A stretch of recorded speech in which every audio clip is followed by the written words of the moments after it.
आज की कथा में हम सुनाने जा रहे हैं नचिकेता जी की नरक यात्रा का अवशेष भाग। जो कथा कल मैंने प्रस्तुत की थी और नचिकेता जी सशरीर जो है यमराज के नरक लोक में पहुंच गए थे और यमराज ने उनको सशरीर प्रवेश भी दिया नरक के अंदर, जो नियम नहीं है, और खुश होकर के 3 वरदान भी दिए थे। आज हम एक बार फिर से बता रहे हैं हम आपको कि कौन कौन से 3 वरदान दिए थे यमराज जी ने। यमराज जी जब नचिकेता की बातों से पूर्ण रूप संतुष्ट हो गए तब उन्होंने कहा कि 3 वरदान मांग लो, मैं तुमसे बहुत प्रसन्न हूँ। तुमने हमारा 3 दिन इंतजार किया, इसलिए मैं तुमको 3 वरदान दे रहा हूँ। यमराज जी की बातों को सुनकर नचिकेता जी खुशी से उछल पड़े और सबसे पहले उन्होंने क्या मांगा। जिस पिता ने क्रोधित होकर के उनको यमराज की आहुति दे दी थी और उसी को आज्ञा मान करके उन्होंने नरक की यात्रा आरंभ की थी, और अपने पिता के लिए ही सबसे पहले नचिकेता जी ने क्या मांगा। मुझे पहला वरदान यही चाहिए कि मेरे पिता का कल्याण हो। और दूसरे वरदान में उन्होंने क्या मांगा कि मुझे स्वर्ग प्राप्ति का मार्ग दिखाइए।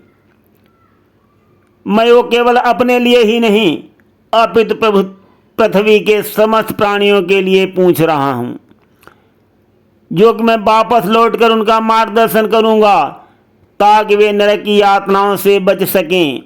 यमराज जी ने तथास्तु कह दिया। उनके उदारवादी वरदान मांगने से यमराज जी मुस्कराए और बोले, अब तीसरा और अंतिम वरदान मांग लो। अंतिम वरदान के रूप में मैं ये चाहता हूँ, आप मेरे एक प्रश्न का उत्तर देते हुए हमें समुचित जानकारी प्रदान करें कि मृत्यु के आगे क्या है। नचिकेता जी की बातों को सुनकर यमराज जी का मत्था जो है चकरा गया, मत्था चकराने लगा। और कुछ ठहर कर यमराज जी बोले, बालक, मुझसे ऐसे प्रश्न मत पूछो, ये देवताओं के लिए भी रहस्य बना हुआ है। कुछ और मांग लो, इंद्रासन मांग लो, पाताल का ऐश्वर्य मांग लो, स्वर्ग की अप्सराएं मांग लो। तुम जिस सुख की कल्पना चाहते हो उसे 1000 गुना बढ़ा करके हमसे मांग लो, मैं सब तुमको प्रदान कर दूंगा। किंतु नचिकेता जी अडिग रहे, बोले, ये भौतिक वस्तुएं हैं जिनका अंत हो जाता है, और मैं ये जानने का उत्सुक हूँ कि अंत के बाद में क्या है, अंत के पार में क्या है। क्या हम वहाँ से नीचे गिर जाते हैं अथवा हमें यात्रा फिर से आरंभ करनी पड़ती है। यमराज बोले, इन रहस्यों को प्रकट नहीं किया जा सकता। नचिकेता बोले, परंतु आपने तो कहा था कि मैंने तुम्हारे लिए नियमों को तोड़ा है और सशरीर मुझे नरक में प्रवेश की अनुमति भी आपने दी है महाराज। नचिकेता जी की बात को सुनकर यमराज ने गहरी सांस ली और आखिरकार नचिकेता को उन्होंने आत्मज्ञान दे ही दिया। यमराज ने बताया कि आत्मा अजन्मा और अमर है। ये कि आत्मा बहुत बलवान है, जबकि शरीर उसका रथ है, इंद्रियां उसके घोड़े हैं और मन उसकी लगाम है।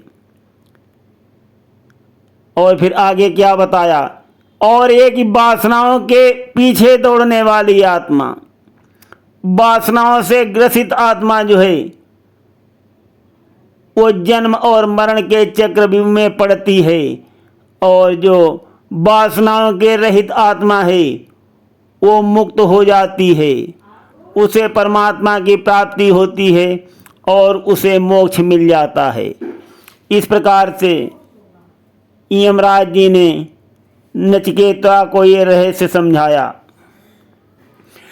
इस प्रकार से नचिकेता जी को जब तीनों वरदान मिल गए और उनकी नरक की यात्रा भी पूरी हो गई, वो बहुत ही प्रसन्न हैं। जिन ढूंढा तिन पाइयाँ, गहरे पानी पैठ, मैं बपुरा बूढ़न डरा, और रहा किनारे बैठ। अगर दृढ़ संकल्प और निश्चय पक्का है तो कोई भी मंजिल हो, मंजिल अवश्य मिल जाती है। यहाँ पर नचिकेता जी ने दृढ़ संकल्प करके अपनी मंजिल को प्रारंभ किया था और उनको वो बहुत कड़ी मंजिल भी प्राप्त हुई और उनको 3 वरदान भी साथ साथ प्राप्त हुए। मंजिल जितनी कड़ी होती है, संकल्प उतना ही पक्का होना चाहिए, और अगर संकल्प पक्का है तो मंजिल दूर नहीं रह जाती। नचिकेता जी को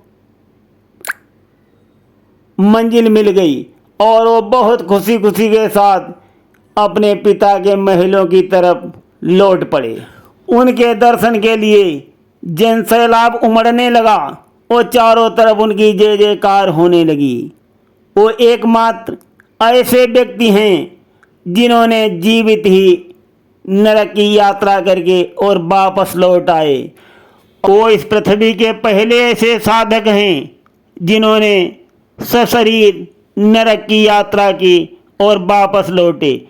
जब लोगों ने उनसे नरक की यात्राओं के बारे में पूछा, तब लोगों को उन्होंने विधिवत समझाया और उन्होंने शाश्वत जीवन के उपदेश दिए सबको। अनंत जीवन कैसे प्राप्त होता है? अगर आपका वासना रहित मन हो जाए, वासना रहित मन और कर्तव्य, तभी आपको अनंत जीवन प्राप्त हो सकता है। और वासनाग्रसित जीवन तो क्षणभंगुर है। क्षणभंगुर जीवन की कलिका, कल प्रात को जाने खिली न खिली, मलयाचल की शुचि शीतल मंद, सुगंध समीर मिली न मिली। कलिकाल कुठार लिए फिरता, तन नम्र से चोट झिली न झिली, कहले हरिनाम अरी रसना, फिर अंत समय में हिली न हिली। तो साथियों, अगर आप वासना के ग्रसित हैं तो आपका जीवन जो है क्षणभंगुर जीवन है और आपकी आत्मा जो है जन्म और मरण के चक्रव्यूह में फंसी रहेगी। अजन्मा तो वही आत्मा कही जा सकती है जो वासना रहित हो। वासना रहित आत्मा अजन्मा कहलाती है। तो साथियों, हमें नचिकेता जी का कोटि कोटि वंदन और अभिनंदन करना चाहिए। उनकी कड़ी मेहनत और लगन और दृढ़ संकल्प की बदौलत ही हमें जन्म और मृत्यु का स्वाद का संकेत मिला। और हमारा देश भारत जो है, इसीलिए ऋषियों और मुनियों की पवित्र पृथ्वी कहा गया है। हमारे यहाँ भारत में एक से एक बड़े ऋषि, तपस्वी, सन्यासी, वासना रहित जीवन जीने वाले त्यागी पुरुष हुए हैं, अनंत जीवन जी रहे हैं। एक नहीं, ऐसे बहुत से उदाहरण मिलते हैं। और अब हम यहाँ पर जो वासनाओं से ग्रसित आत्माएं होती हैं उनके बारे में भी संक्षिप्त में बता देते हैं। बुद्धि बड़ी, चतुराई बड़ी, मन में ममता अतिशय लिपटी है, ज्ञान बड़ो धन धाम बड़ो, करतूति बड़ी जग में प्रगटी है। गजबाज हु द्वार मनुष्य हजार, तो इंद्र समान लोग कौन घटी है। सो सब विष्णु की भक्ति बिना, मन सुंदर नारी की नाक कटी है। साथियों, अगर ईश्वर की भक्ति नहीं है, वासनाएं जो हैं मन को जकड़े हुए हैं, माया से मोह नहीं हट रहा है, तो कैसे मिल सकता है अनंत जीवन? जो हमारे ऋषियों मुनियों ने और स्वामी नचिकेता जी ने शाश्वत जीवन का उपदेश दिया, अनंत जीवन का उपदेश दिया, कैसे वो फलदायी होगा और कैसे हमें मोक्ष मिलेगा?